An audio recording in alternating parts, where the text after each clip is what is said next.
آیت نمبر ہے 25، جہاں پہ بھی اللہ تبارک و تعالیٰ نے قرآن پاک میں عموماً ذکر کیا جہنم کا، ساتھ ہی اللہ نے جنت کا ذکر کیا. جہاں ذکر کیا جہنمیوں کا، ساتھ ہی اللہ نے جنتیوں کا، مومنوں کا، متقیوں کا بھی ذکر کر دیا. یہاں بھی اللہ نے پچھلی آیت میں، آیت نمبر 24 میں وعید سنائی، تو آیت نمبر 25 میں اللہ نے بشارت دے دی مومنوں کو. وبشر الذین آمنوا، اور خوشخبری دے دیجئے ایمان والوں کو اور نیک عمل کرنے والوں کو. یاد رکھیے گا، ایمان لانا اور نیک عمل دونوں شرائط ہیں. ایمان پیچھے ہم نے پڑھا تھا، ایمان لانا غیب کے ساتھ، غیب پہ ایمان، بن دیکھے ایمان، ٹھیک ہے، وہ ساری چیزیں.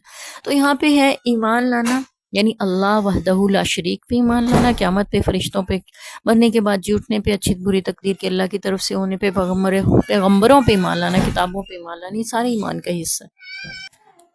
ایمان لاتے ہیں اللہ پر، سر ایمان لانے کے ساتھ عامل الصالحات، اور نیک عمل کرتے ہیں. اب نیک عمل کون سے ہوتے ہیں؟ ہم اسی تفسیر کو یہیں پہ سمجھ لیں. پھر جہاں بھی آمن و عامل الصالحات کا لفظ آئے، ہمیں پتہ ہو کہ اس سے مراد کیا ہے.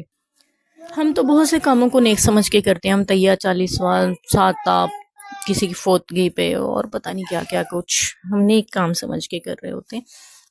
جبکہ نیک کام کون سا ہوتا ہے؟ ہر وہ عمل نیک عمل کہلاتا ہے جو سنت کے مطابق ہو، اور جو عمل سنت کے مطابق نہ ہو وہ نیک نہیں ہے، چاہے آپ کتنا ہی نیک نیتی سے کر رہے ہیں. خوشخبری ان لوگوں کے لیے جو ایمان لائے اور نیک عمل کیے. ہمیں پتہ چل گیا ایمان لانے والے کون ہیں، نیک عمل کون سے ہیں.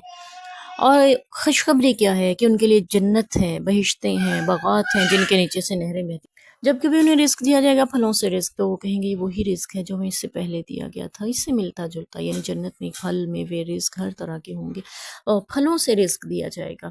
تو وہ کھائیں گے تو کہیں گے تو وہی ہے. یعنی اس کی شکل تو ویسی ہوگی جیسے انار کی دنیا میں ہے، ویسے انار جنت میں ہوگا، لیکن ان کا حجم، ان کا ذائقہ، ان کی رنگت، ان کی ہر چیز دنیا کی اس سے ملتا جلتا ہے. یعنی شکل تو ویسی نظر آ رہی ہے لیکن ذائقہ ملتا جلتا ہے، اس لیے وہ کہیں گے کہ ویسے ہی لگ رہا ہے.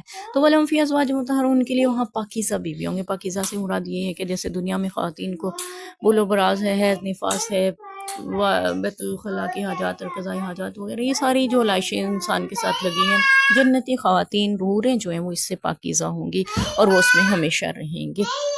ہمیں یہاں پہ یہ بھی پتہ ہونا چاہیے کہ جنتی